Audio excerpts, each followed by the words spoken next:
মঞ্চে উপবিষ্ট আজকের অনুষ্ঠানের সম্মানীয় সভাপতি তথা এই মাথামারা কলেজের অধ্যক্ষ শ্রী দেবাশিস দত্ত মহোদয়, উপস্থিত আছেন শ্রীমতী অপর্ণা বিশ্বাস, অধ্যাপিকা অর্থনীতি বিভাগ। মঞ্চে উপস্থিত আছেন বিশ্বজিৎ বর্মন, সহকারী অধ্যাপক সংস্কৃত বিভাগ। এছাড়া উপস্থিত আছেন মনোজ মজুমদার, রসায়ন বিভাগের সম্মানীয় অধ্যাপক। আমার সামনে উপবিষ্ট সম্মানীয় অধ্যাপক অধ্যাপিকা ও ছাত্রছাত্রীরা, প্রথমে আমি এই জাতীয় স্তরের সেমিনারে আমন্ত্রণ জানানোর জন্য আমি কলেজ কর্তৃপক্ষকে ধন্যবাদ জানাই।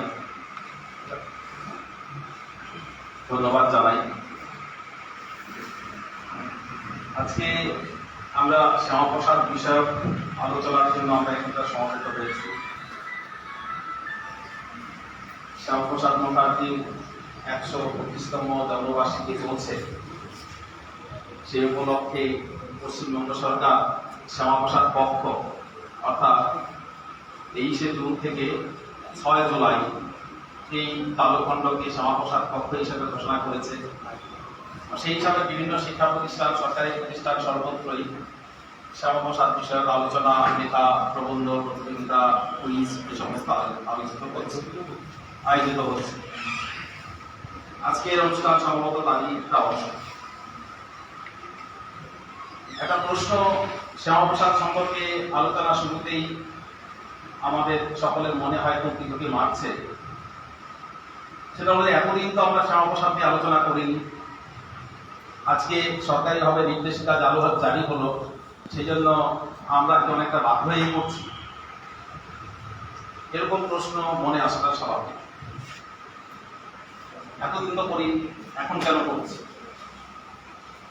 আসলে আমাদের ইতিহাসের এমন অনেক দিক আছে যেগুলো অনালোচিতই রয়ে গেছে।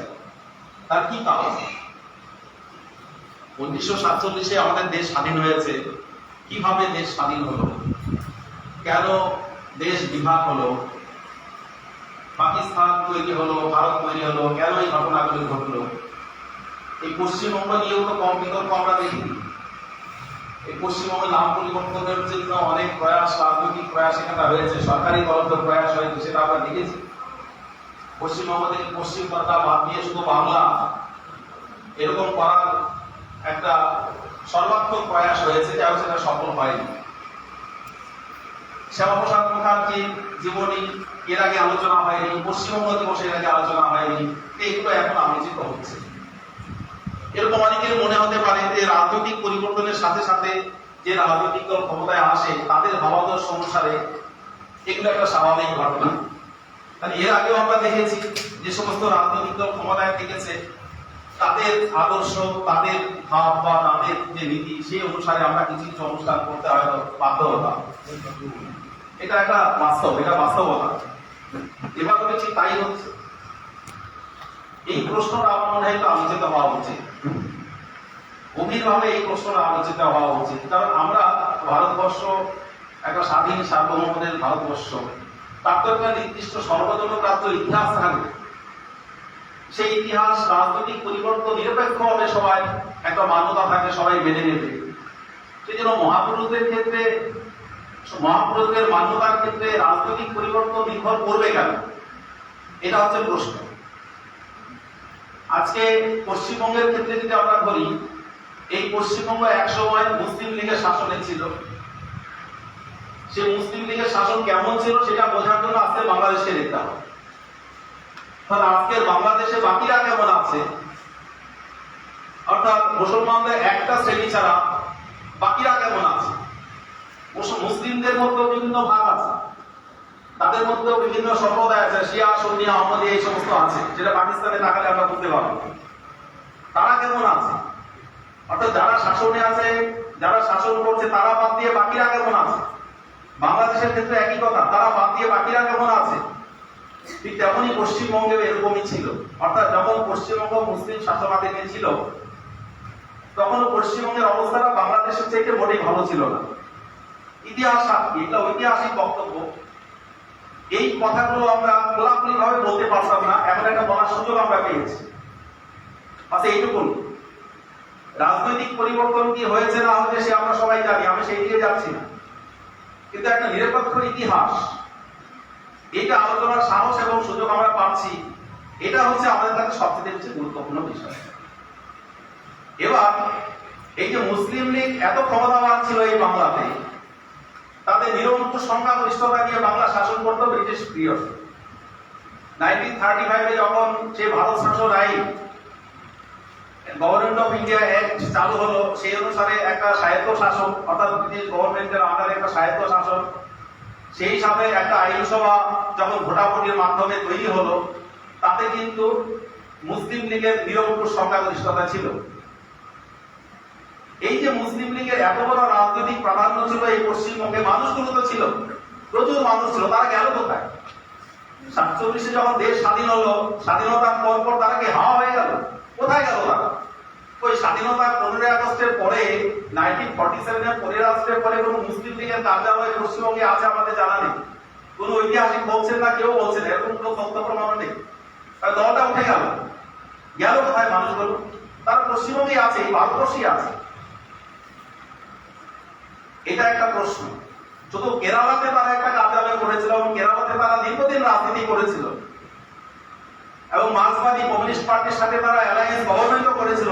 এই তো কিছুদিন আগের কথা আমি বলতে পারি, তখন ইএমএস নামদ্বীপা মুখ্যমন্ত্রী ছিলেন, মুসলিম লীগের সাথে আর অ্যালায়েন্স করে তারা গভর্নমেন্ট করেছেন, এটা আমরা দেখেছি। সেটা স্বাধীন ভারতবর্ষে কথা বলছি, কিন্তু পশ্চিমবঙ্গে সেটা ঘটেনি। তাহলে পশ্চিমবঙ্গে মুসলিম লীগের মানুষগুলো কোথায় গেল? এখন তো যাই হোক, অনেক বছর হয়ে গেল, তারা ফিজিক্যালি তাদের পক্ষে বাঁচা সম্ভব নয়, কিন্তু প্রশ্ন হচ্ছে তাদের নন ফিজিক্যাল এক্সিস্টেন্স কি আছে? এটা কিন্তু একটা গবেষণার বিষয়, আমাদের সবাইকে বুঝতে হবে। অর্থাৎ মুসলিম লীগ কি এখন নন ফিজিক্যালি আছে পশ্চিমবঙ্গে তথা ভারতবর্ষে? তারা কি এখনো আমাকে প্রভাবিত করছে, এখানকার রাজনীতিকে প্রভাবিত করছে? যদি না করবে তাহলে শ্যামাপ্রসাদ নিয়ে আলোচনাতে আপত্তি কোথায়? কেন উঠবে? কারণ শ্যামাপ্রসাদের মূল যে রাজনৈতিক জীবন যেভাবে শুরু হয়, সেটা মুসলিম লীগকে প্রতিহত করার জন্য। মুসলিম লীগের রাজনীতি, মুসলিম লীগের অত্যাচার, এগুলোকে প্রতিহত করার জন্যই শ্যামাপ্রসাদের রাজনৈতিক জীবন শুরু, এটা আমরা সবাই জানি। এবং উনি লড়াই করে পশ্চিমবঙ্গ আদায় করেছিলেন। বর্তমান যে ভূখণ্ডে আমরা আলোচনা করছি, এই পশ্চিমবঙ্গে এই ভূখণ্ড কিন্তু শ্যামাপ্রসাদের যে আন্দোলন, শ্যামাপ্রসাদের যে লড়াই, তার ফলে এই ভূখণ্ড কিন্তু ভারতবর্ষের সাথে জুড়েছে। এই বিষয়ে কোনো ঐতিহাসিক বিতর্ক নেই, কিছু মানুষ বিতর্ক তৈরি করার চেষ্টা করছেন, সেগুলো আমরা আলোচনার প্রসঙ্গে আসবো। অনর্থক বিতর্ক তৈরি করার চেষ্টা করছেন, কারা তৈরি করার চেষ্টা করছেন সেটাও দেখতে হবে, কেন তৈরি করছেন সেটাও দেখতে হবে। অর্থাৎ মুসলিম লীগের নন ফিজিক্যাল এক্সিস্টেন্স এখনো আমাদের পলিটিক্যাল ফিল্ডে আছে, এটা আমাদের মানতে হবে। তাহলে ভয় কিসের? এটা হচ্ছে একটা কারণ। যেমন এগুলো সবাই এখানকার সম্মানীয় গবেষকরা আছেন, অধ্যাপকরা আছেন, আমরা চিন্তাশীল মানুষরা এখানে বসে আছি। এই বিষয়টা কিন্তু আমাদের সমাজের সামনে নিয়ে আসতে হবে, নিয়ে আসার দায়িত্ব কিন্তু আমাদের। নিরপেক্ষ গবেষণা হওয়া উচিত। গবেষণায় কোনো চশমা পড়া গবেষণার দরকার নেই, অনেক হয়েছে। ভারতবর্ষ স্বাধীন হয়েছে প্রায় 100 বর্ষ হতে চললো। এই চশমা পড়া গবেষণা আমরা অনেক দেখেছি, তার রেজাল্ট আমরা দেখেছি, তার পরিণাম আমরা দেখেছি। আজকে স্কুলে কলেজে বন্দে মাতরম হচ্ছে, বলার করে সবাই বন্দে মাতরম গাইছেন, অথচ এই বন্দে মাতরম গাওয়া কিন্তু একসময় সম্ভব ছিল না। সম্পূর্ণ বন্দে মাতরম গাওয়া হতো না। কেন গাওয়া হতো না? কারণটা কিন্তু একই। যে কারণে আমরা শ্যামাপ্রসাদকে স্মরণ করতে পারতাম না, ঠিক একই কারণে আমরা বন্দে মাতরম গাইতে পারতাম না। বন্দে মাতরমকে কারা অপরাধ করেছিল আমরা জানি, সেই সময়কার ইতিহাস। কংগ্রেসের অধিবেশনে কিছু তারা মুসলিম সদস্য, তারা বলতো না বন্দে মাতরম গাইলে পরে আমাদের ধর্মে আঘাত লাগছে, আমরা এগুলো বিশ্বাস করতে পারছি না। বাস তাদের আপত্তিতে গোটা বন্দে মাতরম বাদ হয়ে গেল। সেই বন্দে মাতরম আমরা স্বাধীন ভারতবর্ষেও গাইতে পারছি না। কিসের ভয়, কিসের জন্য? এটা কিন্তু বুঝতে হবে। এটা হচ্ছে প্রথম প্রশ্ন। আমি এখানটা যারা আছেন, সম্মানীয় অধ্যাপক অধ্যাপিকারা আছেন বা ছাত্রছাত্রীরা আছেন, তাদের সবাইকে বলছি, এই বিষয়টা আজকে কিন্তু খোলামুখে আলোচনা করতে হবে, আমাদের বুঝতে হবে, বুঝে সমাজের সামনে আজকে প্রতিষ্ঠিত করতে বা আনতে হবে। এই হলো একটা বিষয়। আরেকটা বিষয়, আমরা যদি স্বাধীনতা আন্দোলনের সময়কার ইতিহাসে যদি আমরা দেখি, তাহলে দেখবো যে সেই সময় দুটো ধারা ছিল। একটা ভারতের জাতীয় কংগ্রেস, এটা ছিল মূল প্ল্যাটফর্ম। ভারতবর্ষকে স্বাধীনতা যে আন্দোলন পরিচালিত হচ্ছিল তার মূল প্ল্যাটফর্ম হচ্ছিল ভারতের জাতীয় কংগ্রেস, এটা আমরা সবাই জানি। কিন্তু এর বাইরেও কিন্তু একটা ধারা ছিল। এখন প্রশ্ন হচ্ছে, সেই ধারাতে যারা আন্দোলন করেছেন তারা কিন্তু স্বাধীনতা সংগ্রাম হিসেবে স্বীকৃতি পাননি। 75 বছর পরেও কিন্তু তারা পাননি, তারা কিন্তু অভিজ্ঞতাই থেকে গেছেন। সবচেয়ে বড় অবদান হচ্ছে নেতাজি সুভাষচন্দ্র বসু। নেতাজি সুভাষচন্দ্র বসুর এত বড় অবদান, ঐতিহাসিকরা এখন বলছে, নিরপেক্ষ ইতিহাস গবেষণা বলছে যে আজাদ হিন্দ ফৌজের বিচার নিয়ে দেশে যে বিদ্রোহ তৈরি হয়েছিল, সেই বিদ্রোহ তখন যদি না হতো তাহলে ইংরেজ আমাদের দেশ ছাড়তো না। ওই এক অনশন আন্দোলন, ওই অসহযোগ আন্দোলন, আর এইসব আন্দোলনে ইংরেজকে ভারত ছাড়া করা যেত না, এটা বাস্তব সত্য। অনেকেই বলছেন। ইংল্যান্ডের তখন যে প্রধানমন্ত্রী ছিলেন অ্যাটলি, উনি 1956-এ কলকাতায় এসেছিলেন রাজভবনে। সেখানে আমাকে এই প্রশ্নটা করা হয়েছিল যে ইংরেজ দেশ ছেড়ে গেল কেন। উনি কিন্তু তখন বলেছিলেন কারণ ছিল আজাদ হিন্দ ফৌজের বিচার নিয়ে এই দেশের ভিতর যে আমাদের প্রতিরক্ষা বিভাগ, সেনাবাহিনী, নিরাপত্তা বাহিনী, তাদের মধ্যে যে ব্যাপক অসন্তোষ তৈরি হয়েছিল, সেই অসন্তোষের জন্যই তখন ইংরেজরা নিরাপত্তাহীন মনে করছিল। সাহেবরা বাইরে বেরোতে ভয় পেতেন, সিকিউরিটি গার্ডকে ভয় পেতেন, এ আমাকে মেরে দেবে না তো, দেশের ভিতর যে একটা অসন্তোষ তৈরি হয়েছে, আর সেই ভয়ে কিন্তু ওরা দেশ ছেড়ে চলে গেছে। এটা কিন্তু আজকের ইতিহাস। এইবার আমি যেটা বলছিলাম, সেটা একটা যে রাজনীতির মূল ধারা স্বাধীনতা আন্দোলনের সাথে আপনার জাতীয় কংগ্রেসের নেতৃত্বে পরিচালিত হচ্ছিল, তার বাইরে একটা ধারা ছিল। নেতাজি সুভাষচন্দ্র বসু কংগ্রেস সভাপতি হয়েছিলেন, তারপরে তার সাথে মহাত্মা গান্ধীর বিরোধী বিরোধ ইত্যাদি ইত্যাদি, আমি সেই প্রসঙ্গে যাচ্ছি না। কংগ্রেস ছেড়ে দিলেন, ফরওয়ার্ড ব্লক তৈরি করলেন, সেটা একটা ধারা। এই যে ফরওয়ার্ড ব্লক তৈরি করলেন, ফরওয়ার্ড ব্লক তৈরি করে উঠতে বসে থাকেননি, উনি কিন্তু নিরন্তর স্বাধীনতার জন্য চেষ্টা করেছেন, নিজের জীবনের শেষ রক্তবিন্দু দিয়ে কিন্তু উনি চেষ্টা করেছেন। এরকম আরো ধারা ছিল। আমরা হিন্দু মহাসভার কথা বলি, হিন্দু মহাসভা তৈরি হয়েছে পাঞ্জাবে, সেটাও একটা স্বাধীনতার ধারা ছিল। তারাও কিন্তু আন্দোলন করেছেন। হিন্দু মহাসভা সভার নেতা ছিল বিনায়ক দামোদর সাভারকার। বিনায়ক দামোদর সাভারকারকে সাম্প্রদায়িক বলা হচ্ছে। শ্যামাপ্রসাদ মুখার্জি হিন্দু মহাসভা ছিলেন, তাকে সাম্প্রদায়িক বলা হচ্ছে। এরকম আরো উদাহরণ আছে। অর্থাৎ কংগ্রেসের এই যে মূল স্রোতের বাইরে যারা স্বাধীনতা আন্দোলনে যারা কন্ট্রিবিউট করেছেন, তারা কেউ কিন্তু স্বাধীনতা সংগ্রামী হিসাবে যে স্বীকৃতি, যে সম্মান পাওয়ার কথা, সেই সম্মান কিন্তু তারা পাননি। এটা কিন্তু বাস্তব সত্য। আজকে নেতাজি সুভাষচন্দ্র বসুর কথা যদি ধরি, স্বাধীনতার 75 বছরের মধ্যে কেন্দ্রীয় সরকার স্বীকৃতি দিচ্ছে। 23শে জানুয়ারিকে পরাক্রম দিবস হিসাবে জাতীয় হিসাবে পালিত হচ্ছে সারা ভারতবর্ষে। তারপর সেই আন্দামানের যে রস আইল্যান্ড, সেই রস আইল্যান্ডের নাম হয়েছে নেতাজি সুভাষচন্দ্র বসুর দ্বীপ। আমরা সেটা জানি। আজাদ হিন্দ ফৌজের যে সমস্ত বীরত্ব কাহিনী, সেই সমস্ত সরকারিভাবে স্বীকৃতি হচ্ছে, এটা আমরা দেখেছি। এছাড়াও যে দিল্লিতে রাজপথ, যাকে না কর্তব্যপথ এখন বলা হয়, সেখানে একটা পঞ্চম জর্জের মূর্তি ছিল, 28 ফুট একটা বিশাল মূর্তি ছিল পঞ্চম জর্জের। এই স্বাধীন ভারতবর্ষ সেটা দাঁড়িয়েছিল সবলভাবে। সেই পঞ্চম জর্জের মূর্তি সরিয়ে সেখানে নেতাজি সুভাষচন্দ্র বসুর মূর্তি প্রতিষ্ঠিত হয়েছে। এই সম্মান আসতে 75 বছর লেগেছে। অর্থাৎ সেই ইতিহাস, সেই যে স্বাধীনতা পূর্ব সময়ের ইতিহাস, তারা যথাযোগ্য সম্মান কিন্তু পায়নি। অর্থাৎ ইতিহাসের একটা অধ্যায় যেটা আমাদের সামনে আসতে দেওয়া হয়নি। এর কারণ কি? কারণ খুব সিম্পল কারণ। যারা ইতিহাস লেখেন, আমরা জানি আজকের দিনেও যারা ইতিহাস লেখেন, তারা বেশিরভাগই আমাদের যে ব্যবস্থা থেকে, রাজনৈতিক ব্যবস্থা থেকে, সরকার থেকে, তাদের থেকে সহায়তা নেন। একটু খারাপ ভাষা বললে তাদের প্রসাদভোগী হয়ে থাকে। এখন স্বাভাবিকভাবে যারা এরকম প্রসাদভোগী হবেন, সরকারি সুবিধা, সরকারি ব্যবস্থা ইত্যাদি ইত্যাদি সব আপনারা জানেন, এখানটায় সমাজনে অধ্যাপক তাদের আছেন। আর তার বাইরে গিয়ে সরকারকে মনোরঞ্জন করা তাদের একটা বেসিক ডিউটি পড়ে যায়, বেসিক দায়িত্ব পড়ে যায়। এরকম অনেক আছে। আমরা রমিলা কামাল, ইরফান আবিদ, শহীদ সরকার, এরকম ঐতিহাসিকদের জানি আমরা, যাদের ইতিহাস আমরা পড়ছি। কিন্তু আমাদের আরসি মজুমদার স্যার, যদুনাথ সরকার, তাদের ইতিহাসগুলো যদি উল্টে দেখি, তাহলে আমরা তো যে ইতিহাস পড়ছি সেই ইতিহাসের সাথে ওই ইতিহাসগুলো মিল নেই। এত বহু তথ্য আছে। এখানে সম্মাননীয় অধ্যাপক অধ্যাপিকারা আছেন যারা ইতিহাসে গবেষণা করেন। আমি ইতিহাসের ছাত্র নই, কিন্তু আজকের এই পরিস্থিতি বোঝার জন্য, আমাদের অতীত বর্তমান বোঝার জন্য যতখানি প্রয়োজন ততখানি অধ্যয়ন করে আমি এইটুকু অবগত বুঝতে পেরেছি। আজকে এই বিষয়গুলো আমার মনে হয় জানা দরকার, আমাদের বর্তমান প্রজন্মের সামনে আসা দরকার। আরেকটা বিষয় বলি, দেখুন, দেশভাগের সময় যে নারকীয়তা হয়েছিল সেগুলো ঢেকে রাখার প্রয়াস হয়। কেন ঢেকে রাখা হবে?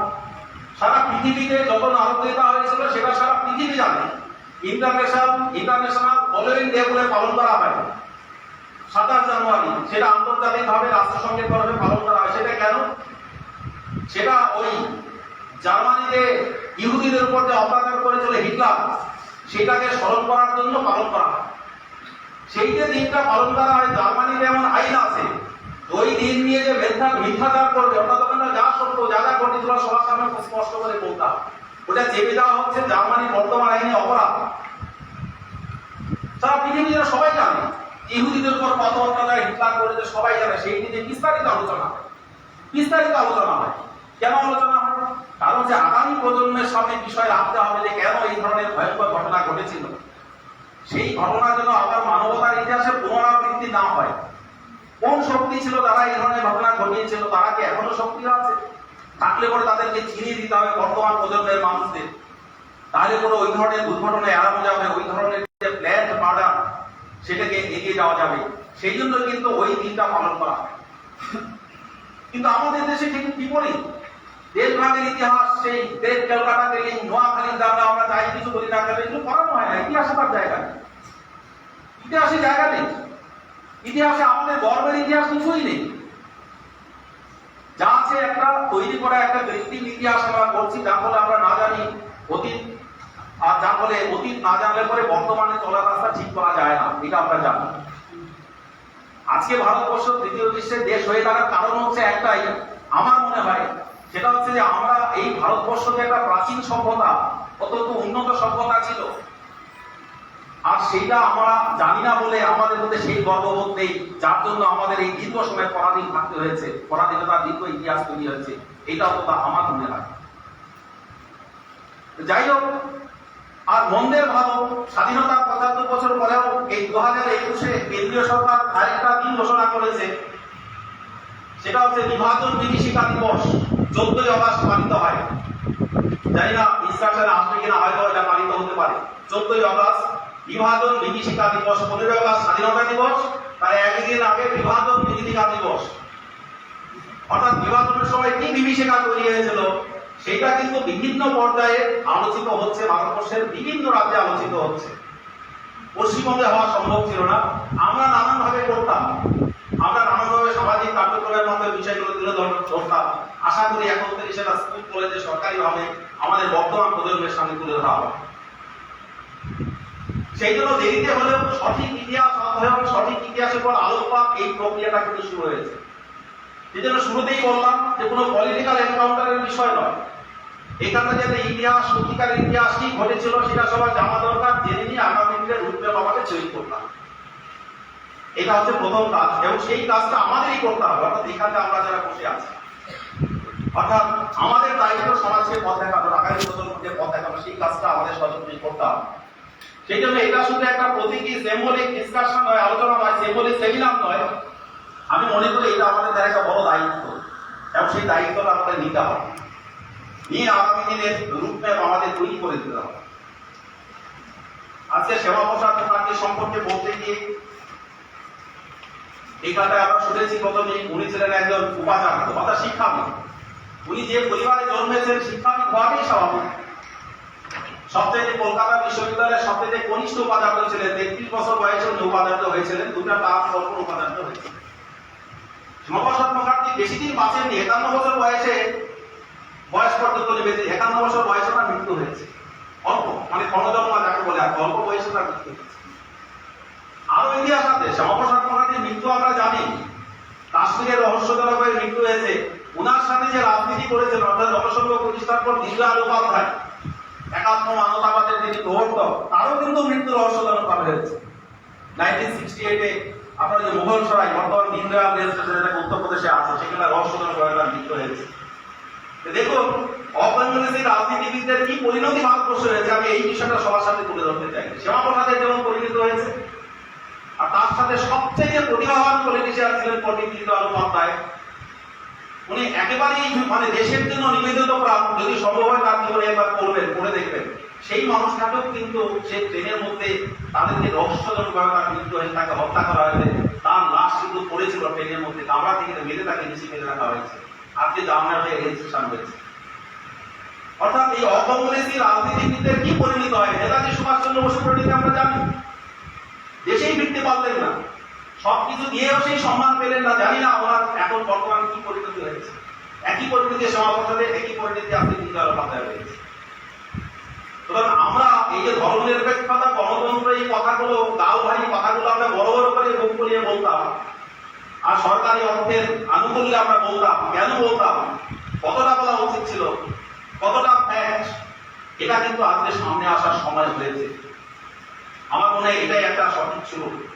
যেটা বলছিলাম, শ্যামাপ্রসাদ মুখার্জি কম বয়সে হাই সেঞ্চুরার হয়েছিল। আমরা জানি হাই সেঞ্চুরারও দুটা টার্ম ছিলেন, 34 থেকে 38, দুটা টার্ম, 4 বছর ছিলেন হাই সেঞ্চুরার।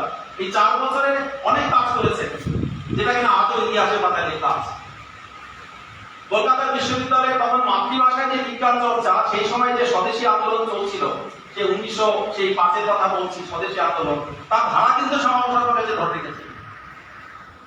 সেই ধারা ধরে রেখে মাতৃভাষায় বিজ্ঞান চর্চা, যে বিজ্ঞানী শব্দের উপর ডক্টর বেগনাথ শাহ, তারা কিন্তু বলতেন, আজকের দিনেও কিন্তু আমরা সাহস করি না, কিন্তু তখনকার দিনে ওনারা বলেছিলেন যে মাতৃভাষায় বিজ্ঞান চর্চা সম্ভব এবং সেটাই করা উচিত। মাতৃভাষায় বিজ্ঞান চর্চা না করলে পরে বিজ্ঞানীকে এগোতে পারবে না, বিজ্ঞানী উন্নতি করতে পারবে না। সেই কথাগুলো বলে গেছেন, যে বিজ্ঞানী শব্দের উপর ডক্টর বেগনাথ শাহ ওনারা কথাগুলো বলে গেছেন। তারই অনুকরণ করে কলকাতা বিশ্ববিদ্যালয়ে বাংলা ভাষা যে বিভিন্ন আমাদের টার্মিনোলজি বাংলা ভাষায় করা, সেই অঙ্ক বিজ্ঞান, তার জন্য কিন্তু একটা কমিটি উনি করেছিলেন। সেই কমিটিতে তৎকালীন সময়ের বড় বড় শিক্ষাবিদরা ছিলেন, এবং তাতে যে বিশ্ববিদ্যালয় থেকে পয়সা পেতেন তা কিন্তু না, পয়সা ছাড়াই তারা কাজ করতেন, বিনের পয়সায় কাজ করতেন, বাংলা ভাষাকে সমৃদ্ধ করার জন্য, বাংলা ভাষায় ছেলে মেয়েদের শেখানোর জন্য, শিক্ষা প্রদান করার জন্য। এবং সেটা কিন্তু সম্ভব হয়েছিল শ্যামাপ্রসাদ মুখার্জির জন্য সম্ভব হয়েছিল। বাংলা বানান নিয়ে একটা কমিটি তৈরি করেছিলেন, সেটাও কিন্তু অবৈতনিক ছিল, টাকা পয়সা পেতেন না যারা কাজ করতেন, টাকা পয়সা ছাড়াই কাজ করতেন। তাদের একটাই প্রেরণা ছিল যে দেশের ভিতরে একটা প্রেরণা তৈরি করতে হবে, দেশের মানুষকে শিক্ষিত করতে হবে, এই দেশকে শিক্ষায় দীক্ষায় বিজ্ঞানে উন্নত করতে হবে।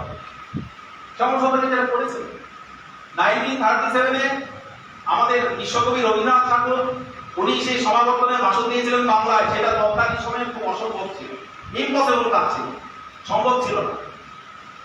37-এ ওই সমাবর্তনে বাংলায় ভাষণ দেওয়া, সেই ব্রিটিশ পিরিয়ডে, এটা কিন্তু সহজ কথা নয়। আর বিশ্ববিদ্যালয়ের পয়সা তো ব্রিটিশ গভর্নমেন্ট দিচ্ছে, টাকা দিচ্ছে সরকার, অথচ সরকারের ভাবনা, সরকারের যে ভাব, সরকারের টিউনিং এর বাইরে গিয়ে একটা কাজ করা কত কঠিন আমরা সবাই জানি। তখনকার দিনে এটা ততটাই কঠিন ছিল। যাই হোক, 37-এর যে সমাবর্তন, সেই সমাবর্তনে কিন্তু এক শ্রেণীর মুসলিম ছাত্ররা কিন্তু সেটা বয়কট করেছিল। আমি কিছু কথা আপনাদের কানে হয়তো একটু কটু লাগতে পারে, আমি হিন্দু মুসলিম করছি। এই ক্ষেত্রে দেখুন, হিন্দু বাঙালি বলে আমি তাদেরকেই বলছি যারা বিশ্বাস করে বসুধৈব কুটুম্বকম, সারা পৃথিবী আমার আত্মীয়, যারা বিশ্বাস করে সর্বধর্মিত সুখী নাও, সবাই সুখী থাকুক, শুধু মানুষ নয়, বিভিন্ন সম্প্রদায়ের মানুষ নয়, পশু পক্ষী গাছপালা সমস্ত সৃষ্টি ভালো থাকুক, এই বিশ্বাস যাদের হৃদয়ে আছে, এই বিশ্বাস যাদের মস্তিষ্কে আছে, তারা হচ্ছে বাঙালি। উপাসনা পদ্ধতির ব্যাপার নেই, উপাসনা পদ্ধতিতে অনেক কিছু হতে পারে। হিন্দু শব্দটা এমন একটা শব্দ, এটা হচ্ছে উপাসনা পদ্ধতির কোনো গল্প নেই। সে পূজা করছে কি করছে না, নির্দিষ্ট পদ্ধতি, তার সাথে কোনো সম্পর্ক নেই। সুপ্রিম কোর্টে বলেছিলেন হিন্দু যে ওয়ে অফ লাইফ, অর্থাৎ একটা জীবন পদ্ধতি, সেই জীবন পদ্ধতির মধ্যে বেসিক থটগুলো হচ্ছে এইগুলো। এই বেসিক থটে যারা বিশ্বাসী, তারা হচ্ছে বাঙালি। এবং তারা যদি আর উপাসনা পদ্ধতিতে ইসলাম হয়, তাদেরকেও বাঙালি হিন্দু বলতে কোনো আপত্তি হওয়া উচিত নয়। অনেকে আছেন, আজকে কাজী নজরুল ইসলামের কথা বলেছি, কাজী নজরুল ইসলামের গান শুনলে এখনো চোখে জল আসে, গায়ে কাটা দেয়। যার কবিতা একটু আগে শুনলাম, শ্যামা সঙ্গীত লিখেছিল, সেই শ্যামা সঙ্গীত শুনে এখনো আমাদের সনাতনীরা তাদের চোখ দিয়ে জল গড়ায়। আমরা অনেকেই শুনেছি কাজী নজরুল ইসলামের লেখা। ওই উনি তো নামাজ পড়তেন, শ্রদ্ধা সহকারে নামাজ পড়তেন, ওনাকে নিয়ে তো কোনো সমস্যা হয়নি। সেই জন্য বাঙালি হিন্দু নয়, তাদেরকে বলা হচ্ছে যে যারা বাংলা ভাষায় কথা বলে এবং যাদের ভিতরে এই ভাবগুলো আছে, এই ভারতবর্ষ সবার বাসভূমিকা, এই ভারতবর্ষ সবাই সম্মানের সাথে বসবাস করলো, এই বিশ্বাস যারা করেন। আর এখানে মুসলিম যাদের কথা বলছি, তারা হচ্ছে পলিটিক্যাল মুসলিম, অর্থাৎ তারা চায় না এটা সবার বসবাসযোগ্য। বাংলাদেশ আজকে সবার বসবাসযোগ্য নয়, পাকিস্তান সকলের বসবাসযোগ্য নয়। এবং যারা সেটা চাইতেন, তারাই হচ্ছে আজকে তাদের বাঙালি মুসলিম হচ্ছে। দেখুন, ভাষা এক হলেই কি এক হয় নাকি? কখনো হয়। বিদেশে প্রচুর উদাহরণ আছে। আজকে যদি যদি লাতিন আমেরিকার দেশগুলোর কথা বলি, সেখানে আপনার মেক্সিকো থেকে আর্জেন্টিনা পর্যন্ত, ব্রাজিল বাদে সবাই স্প্যানিশ ভাষায় কথা বলে। আজকে জার্মানি, অস্ট্রেলিয়া, সুইজারল্যান্ডের বেশিরভাগ জায়গায় ওরা জার্মান ভাষায় কথা বলে। তার মানে কি লাতিন আমেরিকার দেশগুলোকে এক হয়ে গেল না? ওরা কি সব স্প্যানিশ হয়ে গেল না? আজকে সব কি জার্মান হয়ে গেছে? অস্ট্রিয়া কি জার্মান হয়ে গেছে? সুইজারল্যান্ড কি জার্মান হয়ে গেছে? একেবারেই না। সুতরাং ভাষা এক হলেই এক হয়ে যাবে এরকম কিছু কথা নেই। বাংলাদেশের লোক বাংলা ভাষায় কথা বলে, এটা সত্যি কথাই। তাই বলে আমরা কখনোই এক নই, এটা হতে পারে না। It is not possible. অর্থাৎ বাঙালি হওয়ার জন্য তার যে বেসিক কন্ডিশন, তার ভাবও কিছু চাই, সেগুলো লাভ নেই। সেগুলোর বাইরে গেলে তাকে বাংলা ভাষী বলতে পারে, কিন্তু তার জন্য তো বাঙালি বলা যাবে, তাদের জন্য তো বাঙালি বলা যাবে না। সেই জন্য আমার বক্তব্য এই কথাগুলো বারবার আসছে। সেই জন্য আমি আগেই আমার টার্মটা আমি মোটামুটি অ্যানালাইসিস করে নিলাম যে আমি এই টার্ম নিয়ে কি বোঝাতে চাইছি। যাই হোক, শ্যামাপ্রসাদ মুখার্জি 1937-এ বাংলায় সেই ভাষণ দেওয়ার ব্যবস্থা করেছিলেন। কবিগুরু রবীন্দ্রনাথ ঠাকুর বাংলায় ভাষণ দিয়েছিলেন। সে তখন আরেকটা কাজ করেছিলেন, আর সেটি সমাবর্তন যে বয়কট করেছিল মুসলিম ছাত্ররা, তার একটা কারণ আছে। কারণ হচ্ছে উনি কলকাতা ইউনিভার্সিটির সিম্বল পাল্টানোর চেষ্টা করছিলেন। সেই সিম্বলটা ছিল একটা পদ্ম, একটা পদ্মের মাঝখানে একটা চিহ্ন ছিল, আমি এই মুহূর্তে ভুলে গেছি, মনে পড়ছে না, একটা চিহ্ন ছিল। এরকম একটা উনি পরিবর্তন করার চেষ্টা করছেন, এবং সেটা কিন্তু সেটা নিয়ে তখন তৎকালীন সময় আন্দোলন হয়েছিল, এবং সেটা ওই সমাবর্তনেই তখন তার প্রতিবাদে তখন কিন্তু ওরা তখন ওই সমাবর্তন কিন্তু বয়কট করেছিল। এটা 1937-এর কথা বলছি, 1937। এই 1937 ইতিহাসে আরো গুরুত্বপূর্ণ কেন? এই 1937 বন্দে মাতরম নিখণ্ডিত হয়েছিল।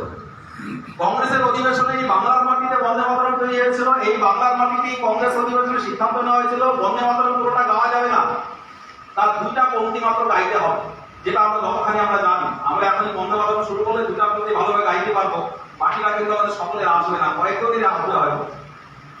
তো স্বাভাবিক, ভাবেই স্বাভাবিক, অনভ্যাস যেরকম হয়। আর তো যাই হোক, সুতরাং 1937-এই কিন্তু ঠিক হয়ে গেছিল যে ভারতবর্ষ কোন দিকে যাচ্ছে। তার যত 10 বছর পরে পার্টিশন হলো, অর্থাৎ দেশ ভাগ হলো, তারপর ভারত স্বাধীন হলো। এটা হচ্ছে বিষয়। সুতরাং 37 সালে যে সমস্ত ঘটনা ঘটেছিল, তার থেকে কিন্তু পরিষ্কার হয়ে গেছিল যে আগামী দিনে পশ্চিমবঙ্গের ভবিষ্যৎ কোন দিকে যাচ্ছে। 37-এ আরো ঘটনা ঘটেছিল। কি হয়েছিল তখন? ওই যে বললাম 1935-এ ভারত শাসন আইন, সেই অনুসারে একটা নির্বাচন হয়েছিল আইনসভা। সেই নির্বাচনে মুসলিম লীগ আসন পেয়েছিল, কংগ্রেস আসন পেয়েছিল। আরেকটা ছিল পার্টি, সেটা কৃষক প্রজা পার্টি, ফজলুল হকের। হক সাহেব একটু আগে বলছিল না নজরুল সাহেবের চিঠিতে, উনি হচ্ছেন ওই ফজলুল হক।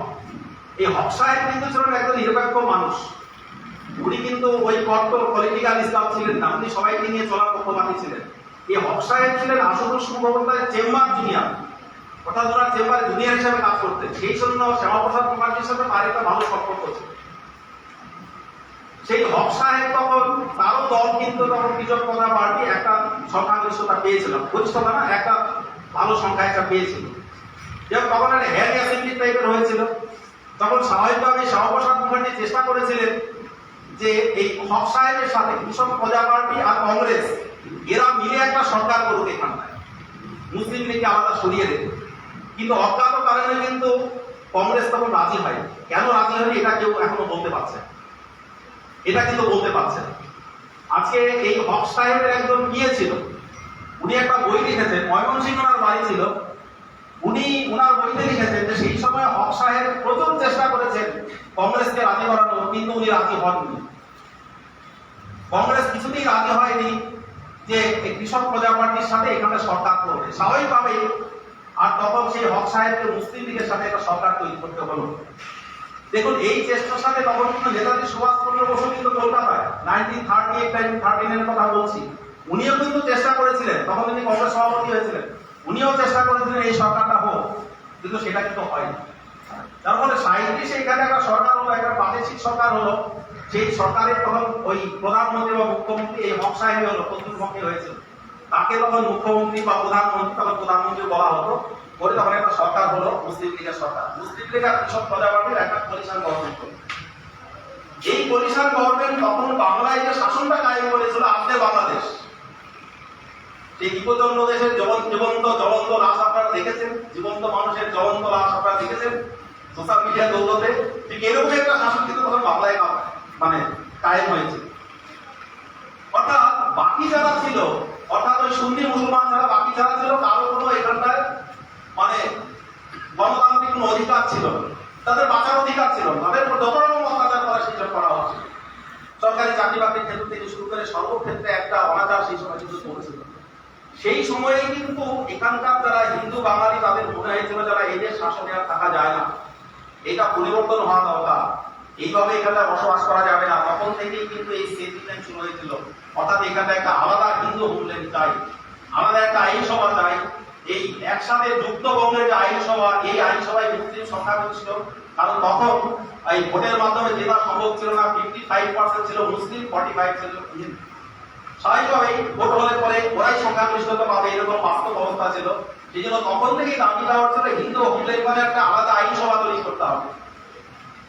অর্থাৎ একটা হচ্ছে এই বর্তমান পূর্ববঙ্গ যেটাকে বাংলাদেশ, আর একটা হচ্ছে হিন্দু প্রধান পশ্চিমবঙ্গ, এখানে দুটো আইনসভা। ভারত ভাগ হোক না, তখন তো ভারত ভাগ হয়নি, তখন কিন্তু এই দাবি উঠতে শুরু করলো। যাক, সেই সরকার খুব বেশি দিন টিকলো না। 41 সালে একটা আবার এই সরকারটা ভেঙে গেল। ভেঙে যাওয়ার পর শ্যামাপ্রসাদ মুখার্জির কিন্তু তখন আবির্ভাব হলো রাজনীতি। তখন স্বামী প্রণবানন্দ ভারত সেবাশ্রমের সঙ্গে এরকম আরো কয়েকজন আছেন যে তাদের অনুরোধে তখন কিন্তু শ্যামাপ্রসাদ মুখার্জি রাজনীতিতে এলেন। শ্যামাপ্রসাদ মুখার্জি ছিলেন এমন একজন রাজনীতিবিদ, কান্ট্রি ফার্স্ট, অর্থাৎ আমি শিক্ষাঙ্গনে থাকবো, পড়াশোনা নিয়ে থাকবো, আমি একাডেমিক কাজকর্ম করবো, আমার দেশে কি হবে, এই প্রশ্ন কিন্তু ওনাকে করে করে খেত। সেই জন্য একাডেমিক কাজ অবশ্যই করতে হবে, কিন্তু আগে দেশ রক্ষা করতে হবে, কান্ট্রি ফার্স্ট, এই ভাবনা নিয়ে উনি কিন্তু রাজনীতিতে তখন ঝাঁপিয়ে পড়তেন। সাথে এতে অবশ্যই কন্ট্রিবিউশন যে প্রণবানন্দ মহারাজ যার কথা আছে, আপনারা দেখবেন ইতিহাসে ওনারও বড় কন্ট্রিবিউশন আছে। উনি কিন্তু শ্যামাপ্রসাদের কাছে গিয়েছেন, উনি বলেছেন যে একজন বাঙালি কিন্তু নেতা চাই, যে কিনা সমস্ত বাঙালিদের এই যে ভাবনা, এই ভাবনাটাকে একত্রিত করে একটা আলাদা শাসন ব্যবস্থা তৈরি করে একজন নেতা চাই। কিন্তু কংগ্রেসের নেতারা অজ্ঞাত কারণে কিন্তু মুখ খুলতেন না। কংগ্রেসের ধারাটা আমরা জানি, আগে ফিজিক্যাল মুসলিম লীগ ছিল, এখন নন ফিজিক্যাল মুসলিম লীগ আছে। এখন নন ফিজিক্যাল মুসলিম লীগের হয়ে রাজনৈতিক দলগুলোর কি অবস্থা এটা আমরা জানি, আমাদের অভিজ্ঞতাতে আছে। কংগ্রেস তখন ওই রকমই ছিল। সেই খেলাফত আন্দোলন, গান্ধীজির খেলাফত আন্দোলন আমরা জানি, সেই আন্দোলন থেকে শুরু হয়েছে। এই যে পোষণ দিতে শুরু হয়েছে, অ্যাপিসমেন্ট শুরু হয়েছে, অ্যাপিসমেন্ট কিন্তু সেই সময় হচ্ছে। 1941-এ সেই গভর্নমেন্টটা ভেঙে যায়। ভেঙে যাওয়ার পরে শ্যামাপ্রসাদ মুখার্জি তখন মন্ত্রিসভা করেন। শ্যামাহক মন্ত্রিসভা, যে যার কথা একটু আগে চিঠিতে উচ্চারিত হয়েছিল, শ্যামাহক মন্ত্রিসভা বলে। দেখবেন শ্যামাপ্রসাদ মুখার্জি অনেকেই বলে যে উনি তো মুসলিম লীগের সাথে সরকার করেছিলেন। না, একেবারেই না। সরকারটা করেছিলেন কৃষক প্রজা পার্টির সাথে, ফজলুল হকের সাথে। যাই হোক, সেই মন্ত্রিসভা খুব বেশি দিন চলেনি, কারণ ব্রিটিশ গভর্নমেন্ট সেটা চলতে দেয়নি। তখনকার যে গভর্নর বারোস সাহেব ছিলেন, তখন দেখবেন যে এই সরকারটা চালালে পরে আমাদের যে এজেন্ডা, সেই এজেন্ডা ঠিক করে চালানো যাচ্ছে না। কারণ মুসলিম লীগ ছিল সবচেয়ে ব্রিটিশ অনুগত একটা দল। ব্রিটিশ সরকারের সাথে, অর্থাৎ ব্রিটিশ শাসন ব্যবস্থার সাথে তাল মিল করে ওরা চলত। সুতরাং সেই স্রোতের বিপরীতে একটা সরকার এখানটা চলছে, এটা চলতে দেওয়া যায় না। তাদের কাজটা দিতে এটা ফল করে, মন্ত্রিসভাটা ফল করে। ফল করার পরে আবার স্বাভাবিকভাবে সেই মুসলিম লীগের শাসন কিন্তু কায়েম হয়। এই মুসলিম লীগের শাসন কিরকম ভয়াবহ ছিল 1940-তে আমরা জানি, যেটা বাংলায় একটা দুর্ভিক্ষ হয়েছিল। 30 লক্ষ বাঙালি তখন মারা গিয়েছিল না খেতে, 30 লাখ, ইতিহাসে আছে। ভয়াবহ দুর্ভিক্ষ সেই সময় হয়েছিল, এবং সেটা কৃত্রিমভাবে সৃষ্টি করা একটা দুর্ভিক্ষ। ইংরেজ আর মুসলিম লীগের সরকার মিলে তখন কিন্তু সেটা করেছিল। শ্যামাপ্রসাদের একটা ঘটনা আছে, সেই সময় ওনার মেয়ের বিয়ের বিষয়টা বিশেষ বিষয় ছিল। অর্থাৎ মেয়ের বিয়ের অ্যারেঞ্জমেন্ট উনি থাকতে পারছিলেন না। মেয়ের বাবাকে ডেকে বললো যে আমার বিয়েতে তুমি ছুটে বেড়াচ্ছ। শ্যামাপ্রসাদ তখন উত্তর দিয়েছিলেন যে শ্যামাপ্রসাদের মেয়ের মুখে এই কথা মানায় না, যে মানুষগুলো 10 দিন 12 দিন ধরে অমুক্ত আছে, না খেয়ে আছে, আমি তাদের জন্য ছুটবো, তারপর বিয়ের অ্যারেঞ্জমেন্ট আমি থাকবো। এটা শ্যামাপ্রসাদ নিজে বলে ঘটনা। এরকম বহু ছোট ছোট ঘটনা আছে, যেগুলো আমরা যদি অধ্যয়ন করতে আমরা বুঝবো যে মানুষটা কেমন ছিল। অর্থাৎ সত্যি সত্যি যে রাজনীতিতে নির্লোভ ছিলেন, এটা বহুবার প্রমাণ হয়েছে, বহুবার প্রমাণ হয়েছে। যাই হোক, সেই সময় তো 43-এর এই ঘটনা, 46-এ আরেকবার নির্বাচন হলো। 46-এ আরেকবার যখন নির্বাচন হলো, সেই নির্বাচনে কিন্তু মুসলিম লীগ তখন বিলম্ব সংখ্যাগরিষ্ঠ থাকে, অ্যাবসলিউট মেজরিটি। প্রধানমন্ত্রী হলো সোহরাওয়ার্দী। হোসেন সৈয়দ সভাপতি প্রধানমন্ত্রী হয়তো প্রধানমন্ত্রী বলতো তখন মুখ্যমন্ত্রী বলতো না, এখানকার বাংলার যিনি প্রশাসনিক প্রধানমন্ত্রী। সভাপতি হয়ে আবার সেই মুসলিম থেকে যে শুরু করলেন আবার সেই দাঙ্গা হাঙ্গামা যা হয় আর বাংলাদেশে পাকিস্তানে যা হচ্ছে একই পরিস্থিতি আবার শুরু হয়ে গেল। এইবার কিন্তু হিন্দুরা কিন্তু জেগে উঠল। তখনকার যত ইন্টেলেকচুয়াল ছিল, বুদ্ধিজীবী ছিল, সবাই তখন বলো যে আম নয়, এবার কিছু একটা করতে হবে। আমি ডিটেল যাচ্ছি না, পশ্চিমবঙ্গ দিবসে হয়তো অনেকটাই আলোচনা হয়েছে, আমি সুতরাং রিপিট করতে চাইছি না, ডিটেল যাচ্ছি না। ডিটেল গেলে অনেক বড় মানে অনেকক্ষণ ধরে বলতে হবে, সেটা সম্ভব নয়, টাইম লিমিটেশনও আছে, আমি সেখানে যাচ্ছি না। যাই হোক, এই যে 46-এ মুসলিম লীগের যে সরকার হলো, তখন কি এটা ছিল কিন্তু একটা স্ট্রাইকিং পয়েন্ট। সেই সময় অলরেডি দেশভাগের কথাবার্তা চলছে, মুসলিম লীগ বলছে দেশভাগ চাই, আমাদের আলাদা পাকিস্তান চাই। কংগ্রেস যারা পাত্তা দিচ্ছিলেন না, কিসের আবার পাকিস্তান, তারা কানে নিয়েছিলেন না, কিন্তু শ্যামাপ্রসাদ বুঝতে পারছিলেন যে পরিস্থিতি ভালো নয়, পরিস্থিতি ধীরে ধীরে সেদিকে করাচ্ছে। যা সভা সমিতি ইত্যাদি, আমি সেই সমিতিতে যাচ্ছি না। দুইটা ঘটনা, অর্থাৎ এই পাকিস্তান দাবি আদায়ের জন্য তখন সোহরাওয়ার্দী একটা ঘটনা ডিজাইন করলেন। সেই ডিজাইনের নাম কি? ডিজাইন হচ্ছে ডাইরেক্ট অ্যাকশন। এই ডাইরেক্ট অ্যাকশনটা কি ছিল তখন কিন্তু কেউ বুঝতো না হিন্দুরা। আমি একজনের নাম বলছি ভবতোষ দত্ত। এই ভবতোষ দত্ত অর্থনীতিবিদ, আপনারা জানেন প্রথমে একজন অর্থনীতি। এই ভবতোষ দত্ত একটা কলেজের অধ্যাপক ছিলেন। আজকের যে আপনার মৌলানা আজাদ কলেজ, সেটা স্বাধীনতা পূর্ব সময় ইসলামিয়া কলেজের নাম ছিল, সেই কলেজের অধ্যাপক ছিলেন ভবতোষ দত্ত। এবার দেখুন 16ই আগস্ট ছিল ডাইরেক্ট অ্যাকশন ডে। 16ই আগস্ট 1946 আপনারা সবাই জানেন গ্রেট ক্যালকাটা ক্যানিং শুরু হয়েছিল। আমি ডিটেল বিস্তারিত যাব না, বিভাজন বিভীষিকা দিবসে হয়তো আরেকবার বিস্তারিত আলোচনা সুযোগ থাকবে, তখন আমরা অবশ্যই আলোচনা করব কি হয়েছিল বিভীষিকাটা। যাই হোক, এই ভবতোষ দত্ত ওনার এক কলিগের কাছ থেকে একটা বই ধার দিয়েছিলেন। কিছুদিন ধরে বলছেন বইটা ফেরত দিচ্ছ না কেন, দিচ্ছ যেটা হয় আমার দিচ্ছ না কেন, বলে ঠিক আছে আমি বইটা তোমার কাছে নিয়ে আসবো, 16ই আগস্ট টাইম দেবে, 16ই আগস্ট বইটা তোমাকে আমি ফেরত দেবো, তোমার বাড়িতে আমি যাবো। তখন সেই অধ্যাপক আটকে উঠেছিলেন, অন্যরা আটকে বললেন না না 16ই আগস্ট তুমি বাড়ি থেকে বেরো না, বাড়ি থেকে বেরোবে না, তোমার আসতে হবে না, বই তোমাকে দিতে হবে। ভবতোষ দত্ত নিজের আত্মজীবনীতে লিখছেন যে ও এমন করে আটকে উঠলো, চোখকে চেহারা থেকে আমি নিজেই ভয় পেয়ে গেলাম, কি ব্যাপার 16ই আগস্ট আমাকে কেন ঘর থেকে বেরোতে না করছে। উনি পরবর্তীকালে যখন ঘটনাগুলো তখন বুঝতে পেরেছেন যে গ্রেট ক্যালকাটা ক্যানিং কি ছিল, এটা এরা সবাই জানতো মুসলিমরা। অর্থাৎ যে অশিক্ষিত মুসলিম থেকে শিক্ষিত মুসলিম, তাদের মধ্যে সবাই জানতো, যার ফলে তারা যে একটা ভয়ঙ্কর পরিকল্পনা একটা করছে সেটা সবাই জানতো। এই ঘটনা থেকে আমরা সেটা বুঝতে পারি। যাই হোক, এরপরে সেই গ্রেট ক্যালকাটা ক্যানিং, তারপর 10ই অক্টোবর, সেটা করার পরও যখন সবাই রাজি হলো না যে না ভারতটা ভাগ করতে হবে, পাকিস্তান দিতে হবে, আরো ভয়ানক কিছু অ্যাকশন করার জন্য সেই নোয়াখালীর দাঙ্গা শুরু হলো সেই 10ই অক্টোবর আমাদের লক্ষ্মী পূজার দিন। আমরা জানি সেই ঘটনা, সে ভয়াবহ ঘটনা। তারপর সবাই কংগ্রেস নেতাদের কানে জল ঢুকলো যে না এইবার কিছু একটা করতেই হবে। মোহাম্মদ আলী জিন্না যেটা বলছে হিন্দু মুসলমান আলাদা, একসাথে থাকা যায় না, দ্বিজাতি তত্ত্ব, সত্যি এরা আলাদা, এদের সাথে থাকা যায় না, এইবার দেশটা ভাগ করে দিতে আলাদা। রাজি হলো। এই যে রাজি হলেন তখনই পুরো বঙ্গই কিন্তু যাওয়ার কথা ছিল পাকিস্তানে, পুরো বঙ্গ, কারণ এটা তো মুসলিম লীগের আওতায় ছিল, মুসলিমদের শাসনে ছিল। সেখান থেকে টার্নিং পয়েন্ট শ্যামাপ্রসাদ মুখার্জি তখন রুখে দাঁড়ালেন, রুখে দাঁড়িয়ে বাকি সবকিছু করলেন। আমি ডিটেল যাচ্ছি না, সেই জন্য ওনাকে আজকে পশ্চিমবঙ্গের জনক বলা হয়। উনি যে পুরো মুভমেন্টটা তৈরি করেছিলেন, সেই সময় আইনসভাতে হিন্দু মহাসভার বড় প্রতিনিধিত্ব ছিল না, সংখ্যাগরিষ্ঠতা ছিল না, সংখ্যাগরিষ্ঠ অন্যদের ছিল, কিন্তু সারা বঙ্গ জুড়ে আজকের এই পশ্চিমবঙ্গ জুড়ে এত বড় আন্দোলন সংগঠিত হয়েছিল। আর মুসলিম লীগের নৃশংসতা এমন একটা পর্যায়ে পৌঁছাচ্ছিল, তখন কংগ্রেসেরাও ভাবছিল যে না এছাড়া কোনো উপায় নেই।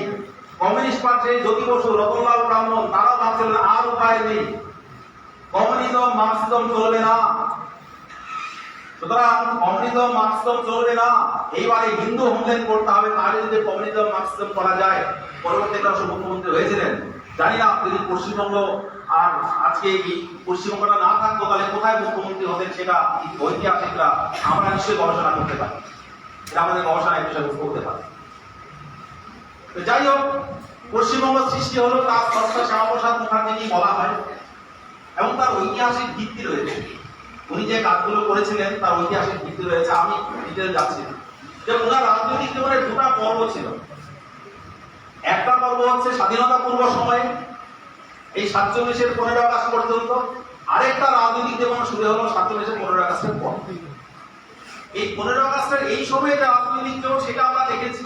উনি সেই পার্টিশনের সময় হিন্দুরা ওই পার থেকে যখন আসছে, তাদের জন্য ত্রাণ শিবির করা, তাদেরকে আশ্রয় দেওয়া, ব্রিটিশ গভর্নমেন্টের সাথে তাদের কাছে যাওয়া, তাদের যে সুরক্ষা যা যা করার উনি সব করেছেন, ছুটে বেরিয়েছেন। ঘুম খাওয়া এক করে ছুটে বেরিয়েছেন সুরক্ষা দেওয়ার। এটা আমরা দেখেছি। এবার 47-এর পরে যখন ভারত সরকার তৈরি হলো, যখন সরকার তৈরি হলো, আর তখন কিন্তু ওনাকে ওই ভারত সরকার ওনাকে আমন্ত্রণ জানানো, একটু আগে আমরা শুনলাম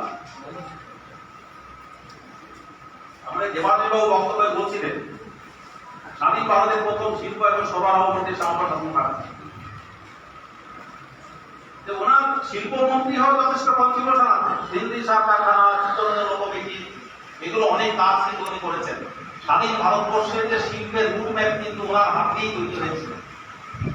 এটা কিন্তু আজকে দিনে সবাই স্বীকার করছে। দেখুন, দেশ যখন স্বাধীন হয় তখন আরো কিছু ঘটনা ঘটেছিল। দেশ ভাগের সময় পাঞ্জাবটাও ভাগ হয়েছিল, পূর্ব পাঞ্জাব, পশ্চিম পাঞ্জাব, পাঞ্জাবটাও ভাগ হয়েছিল। পাঞ্জাব ভাগের সাথে এই বাংলা ভাগের একটু পার্থক্য আছে, বেসিক ডিফারেন্স আছে। ডিফারেন্সটা কি? পাঞ্জাবে কিন্তু লোক বিনিময় হয়েছিল। অর্থাৎ মুসলমানরা সব পূর্ব পাঞ্জাব থেকে চলে যাবে পশ্চিম পাঞ্জাবে, পাকিস্তানে চলে যাবে, ওখান থেকে শিখরা বেশিরভাগ এগিয়ে চলে আসবে। এটা তখন করা হয়েছে লোক বিনিময়, যেটাকে বলে।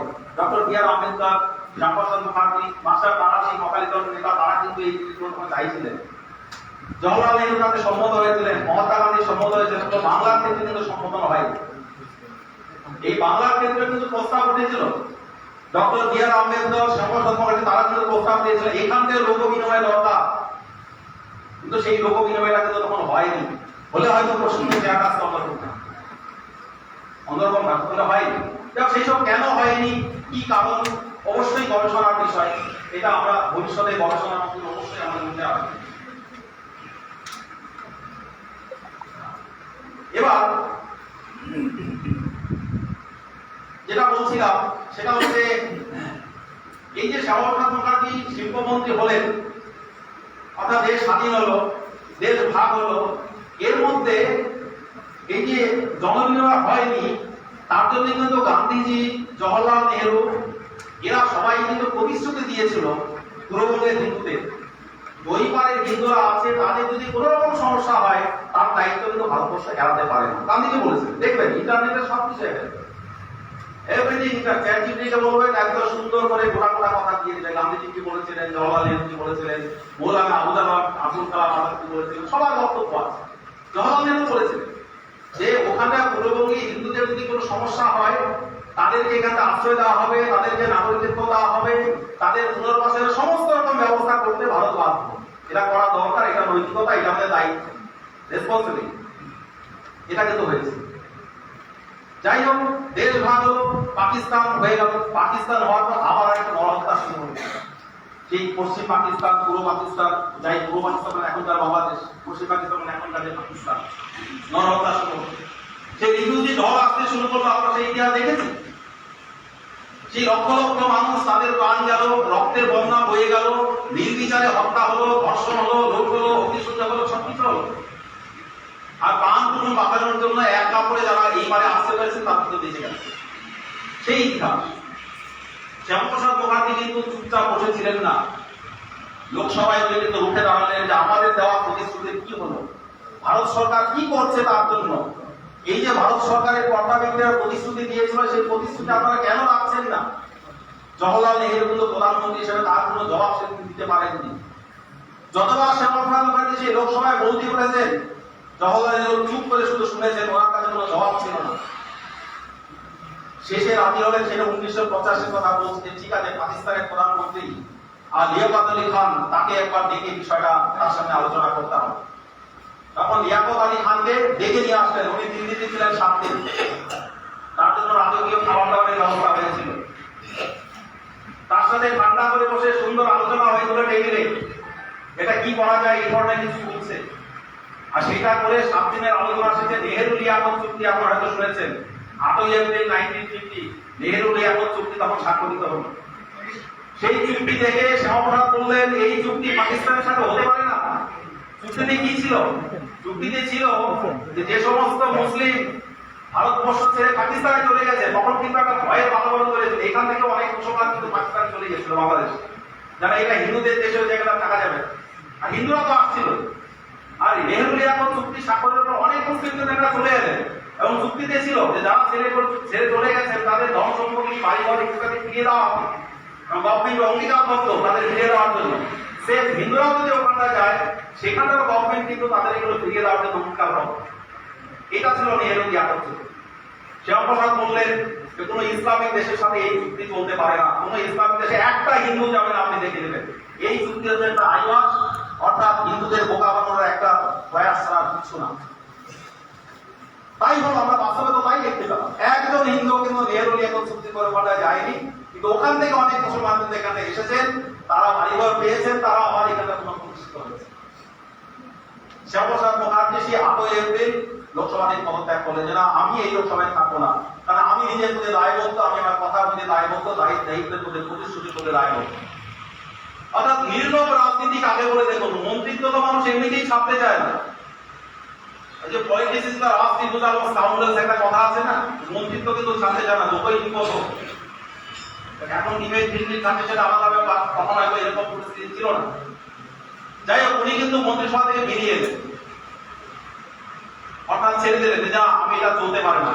এমন ঠিক করলেন বাইরে এসে আন্দোলন করব, বাইরে এসে আমি আন্দোলন সংগঠিত করবো, উনি ঠিক করলেন। যাই হোক তারপরে রাষ্ট্রীয় স্বয়ংসেবক সংঘের তখন প্রধান ছিলেন এমএস গোলোয়ারকর, মাধব সদাশিব গোলোয়ারকর। ওনার সাথে ওনার সম্পর্ক হয়। আরএসএস 1925 সালে প্রতিষ্ঠিত হয়েছে। আরএসএস একই কাজ করছে, অর্থাৎ হিন্দু সমাজ সংগঠনের কাজ করছে, এবং তার কাজের সাথেও কিন্তু শ্যামাপ্রসাদের কাজে যথেষ্ট মিল আছে। সেই জন্য তার সাথে তখন যোগাযোগ হয়, তার সাথেই বুদ্ধি পরামর্শ হয়। বুদ্ধি পরামর্শ হয় তখন ঠিক হলো, তখন সেই গান্ধী হত্যা হয়ে যায়। গান্ধী হত্যার মতো ঘটনা ঘটে, তার কিছু কারণ আছে দেখুন। বলতে গেলে অনেক ইতিহাস ছিল, শেষ হতে চায় না। 47-এ যখন দেশ স্বাধীন হল, জম্মু কাশ্মীর কিন্তু ভারতবর্ষের সাথে তখন জুড়ে যায়।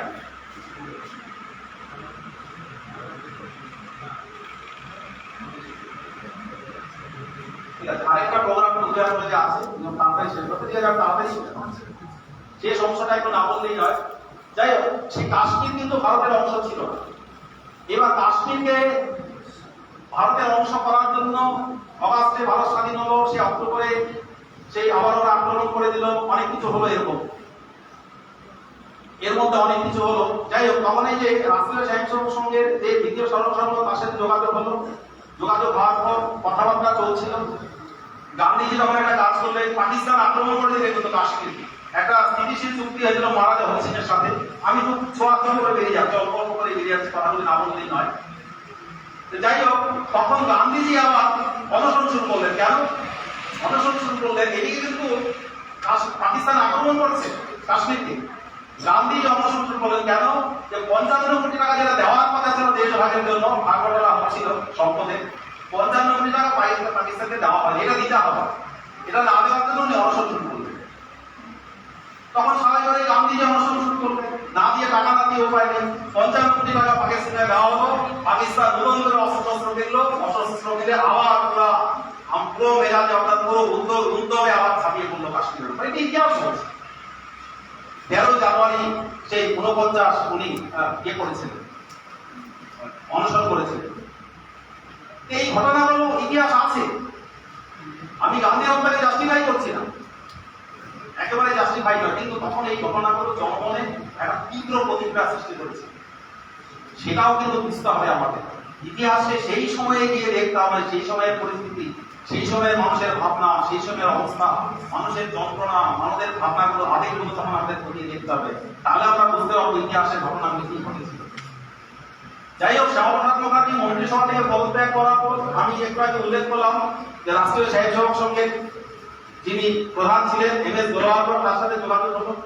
যোগাযোগ হওয়ার পর 1951 21 অক্টোবর উনি কিন্তু নতুন একটা দল করলেন, এই স্বাধীন ভারতের প্রথম রাজনৈতিক দল জনসংঘ তৈরি করলেন। সাথে এই দীনদয়াল উপাধ্যায় ছিলেন, অটল বিহারী বাজপেয়ী ছিলেন, এই দল কিন্তু তৈরি করলেন 1951 21 অক্টোবর। 21 অক্টোবর দিনটা কেন চুজ করলেন? আজাদী দিবস 1943 তে তৈরি হয়েছিল, আজাদী সরকার গঠিত হয়েছিল, তার প্রধান হয়েছিল নেতাজি সুভাষচন্দ্র বসু। সেই দিনটাকে স্মরণে রাখার জন্য 21শে অক্টোবর দিনটাকে বেছে নেওয়া হয়েছিল জনসংঘ প্রতিষ্ঠা। অর্থাৎ ইতিহাসকে ভুলতে দেওয়া যাবে না, সেটা বলে নির্দেশ করা হয়েছে। যাই হোক, তারপরে 52তে নির্বাচন হয়, উনিও নির্বাচনে দক্ষিণ কলকাতা থেকে নির্বাচিত হয়েছিলেন, 30 জন জনসংঘের প্রতিনিধি নির্বাচিত হয়েছিলেন। তখন সেই সংসদের ভিতর কিন্তু আবার সেই রকম নেহেরুর সাথে যেটা হয়, উনি বিরোধী দলনেতা নির্বাচিত হয়েছিলেন, যদিও সেই কাম্য ওনার যে সংখ্যাগরিষ্ঠতা 50টা আসন দরকার বিরোধী দলনেতার স্বীকৃতি পেতে গেলে, ছোট ছোট দলকে একসাথে করে 50-এর কিছু বেশি হয়েছিল, সবাই মিলে ওনাকে বিরোধী দলনেতার আসনে কিন্তু বসিয়েছিল। যাই হোক, তখন সেই কাশ্মীরের 16 এক নতুন অধ্যায়, সিং এর কাছে কাশ্মীর নেই, শেখ আব্দুল্লাহ আমাদের জওহরলাল নেহরুর বন্ধু, তাকে কাশ্মীরের দায়িত্ব দেওয়া হলো।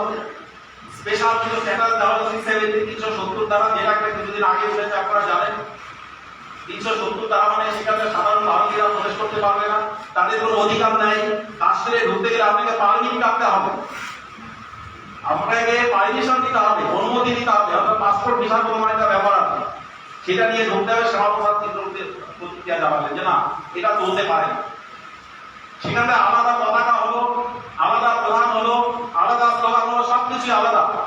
অর্থাৎ ভারতবর্ষের সংবিধানের আইন, পার্লামেন্টের আইন, ভারতবর্ষের রাষ্ট্রপতির নির্দেশ, ভারতবর্ষের সুপ্রিম কোর্টের নির্দেশ কাশ্মীরে চলবে না। 370 ধারা হচ্ছে এমন একটা আইন, সেটা নিয়ে শ্যামাপ্রসাদ তীব্র প্রতিক্রিয়া জানালেন, বললেন যে না, আমি কাশ্মীরে যাবো, এই আইনটা আমি মানবো। দেখুন, তখন কাশ্মীরে শেখ আব্দুল্লাহ যে শাসন, সেটাও ছিল আরেকটা ভয়ানক শাসন।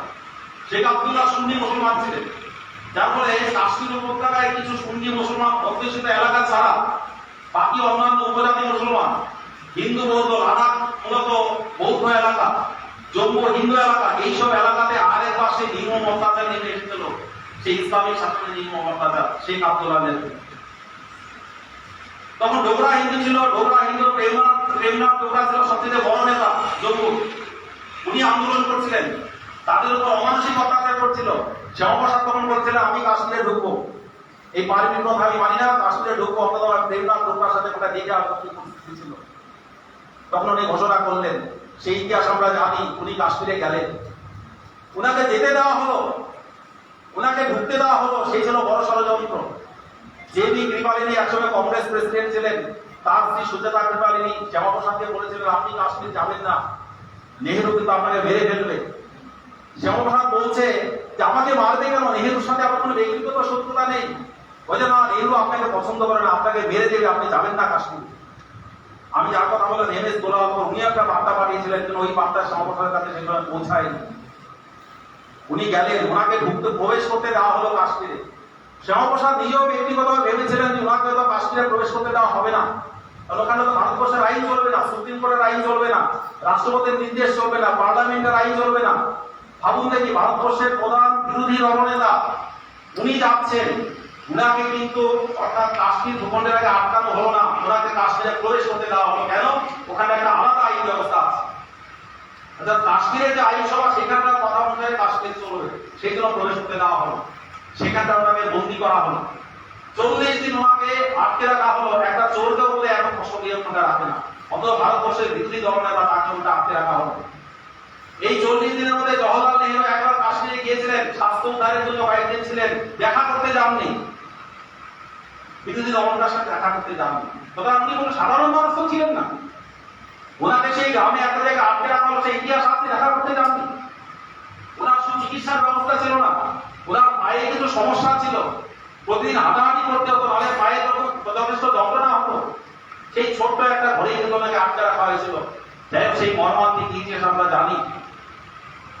তারপর ওনার মৃত্যু হলো, সেই 22-এর জন্য ওনার শরীর খারাপ হলো, 23-এর জন্য ওনার মৃত্যু হলো, সেটা আমরা জানি। দেখুন, এই যে ইতিহাস, এটা একটা ভয়ানক ইতিহাস। আমরা ভাবতেই পারি না যে দেশের একটা বিরোধী দলনেতার সাথে এই ব্যবহার হতে পারে। ইতিহাস সবার পড়া উচিত, সবার জানা উচিত যে আমরা কোন ব্যবস্থার মধ্যে দিয়ে আমরা যাচ্ছি, কোন ব্যবস্থা আমাদের মগজে ঢুকিয়ে দেওয়া হয়েছে। যাই হোক, ওনার মৃত্যু হলো, কলকাতায় নিয়ে আসা হলো। ওনার মৃত্যুর খবরে কিন্তু সারা দেশ তখন উত্তাল হয়ে গেছে, সারা দেশ উত্তাল হয়ে গেছে। কলকাতায় ওনাকে বিমানে করে ওনার মরদেহ নিয়ে আসা হলো। কলকাতায় লক্ষ লক্ষ লোক কিন্তু সারা রাত্রি তখন রাস্তায় বসেছিল, এবং ওনাকে দেখার জন্য ওনার যে শবযাত্রা, তাতে এত মানুষ হয়েছিল। কলকাতার ইতিহাসে এত মানুষ কিন্তু আর রাজকীয় হয়নি, এত জনপ্রিয় পপুলার ছিল। জওহরলাল নেহরু প্রমাণ করলেন যে শ্যামাপ্রসাদের মৃত্যুতে দেশের ভিতর যে ক্ষোভ তৈরি হয়েছে, এই খুব ভয়ানক, এই খুব যে করে হোক থামাতে হবে। থামানোর বুদ্ধি কি? তখন সেই খুব সম্ভবত ওই 23 জন 25 জন 1 পয়সা ট্রাম ভাড়া বানিয়েছিল কলকাতার ট্রাম কোম্পানি। 1 পয়সা ট্রাম ভাড়া বানানোর জন্য কমিউনিস্ট পার্টি অফ ইন্ডিয়া আন্দোলন ঘোষণা করল যে আমরা এটাকে মানি না। ভয়ানক আন্দোলন শুরু করলো, ট্রাম জ্বালিয়ে দাও, পুড়িয়ে দাও, জ্বালিয়ে দাও, পুড়িয়ে দাও, রাজনীতি দেখেছি। অর্থাৎ শ্যামাপ্রসাদের মৃত্যু, তার জন্য দেশবাসীর নজর অন্যদিকে ঘুরিয়ে দেওয়ার জন্য সেই দিন কিন্তু ওই 1 পয়সা ট্রাম ভাড়া বাড়ানোর জন্য কলকাতার রাস্তায় ট্রাম করানো হয়েছিল। সারা দেশের দৃষ্টিটা ঘুরিয়ে দেওয়ার জন্য নেহরুকে কিন্তু কমিউনিস্ট পার্টি ইতিহাস বাঁচিয়ে দিয়েছিল সেই দৌর্য থেকে। এটাও ঘটনা, এটাও ইতিহাস। আমরা যদি নিরপেক্ষ ইতিহাস পাঠ করি তাহলে আমরা দেখবো এই সমস্ত ঘটনা কিন্তু সবকিছু মিলে যাচ্ছে, একদম জলের উপর পরিষ্কার। যাই হোক, শ্যামাপ্রসাদ মুখার্জির মৃত্যু হলো, কিন্তু ওনার প্রতিষ্ঠিত পশ্চিমবঙ্গে আজকে আমরা বাস করছি। 370 ছাড়া আছে কাশ্মীরের এই ওনার দল। যাই হোক, সেই 63 বছর পরে ওনার প্রতিষ্ঠিত দল ক্ষমতায় এলো। যেদিন ক্ষমতায় এলো 18ই মে, অর্থাৎ ভারতীয় জনতা পার্টি ক্ষমতায় এলো, তখন ব্রিটেনের দ্য গার্ডিয়ান পত্রিকার সম্পাদক লিখলেন যে ফাইনালি ব্রিটিশ লেফট ইন্ডিয়া। এই কথা লিখেছেন, আপনারা দেখবেন ইন্টারনেটে আছে, জল করছে। অর্থাৎ ফাইনালি ব্রিটিশ লেফট ইন্ডিয়া। ভারতবর্ষের একটা রাজনৈতিক পরিবর্তন নিয়ে এই কথা একটা বিদেশি সম্পাদক করলো, তাও ব্রিটেনের সম্পাদক করলো। অর্থাৎ সুতরাং এই পরিবর্তন কোনো সাধারণ পরিবর্তন ছিল। এই যে 370 ধারা উঠে গেল, এই যে বাকি সব পরিবর্তন, নেতাজি সম্মান পেল, এই জাতি আমরা দেখতে পাচ্ছি। শ্যামাপ্রসাদের জন্মদিন পালন হচ্ছে, পশ্চিমবঙ্গ দিবস পালন হচ্ছে, সব কিন্তু এক সূত্রে বাধা। অর্থাৎ ইতিহাসকে কোথাও যেন একটা পর্দা দিয়ে ঢেকে রাখা হয়েছিল, সেই পর্দা এখন ধীরে ধীরে খুলছে, আগামী দিনে খুলবে। এবং সেটাকে আলোকিত করার দায়িত্ব আমরা যারা এখানটায় আছি, বিদ্যুৎ আছি, আমাদের সেটা করতে হবে আগামী দিনে গবেষণার মাধ্যমে। যাই হোক, আমি আমার বক্তব্য দীর্ঘায়িত করছি না। মনোরম অলরেডি এখানটায় ওয়ার্নিং বেল দিয়ে দিয়েছেন। আপনাদের সবাইকে ধন্যবাদ। আপনারা এতক্ষণ বসে ধৈর্য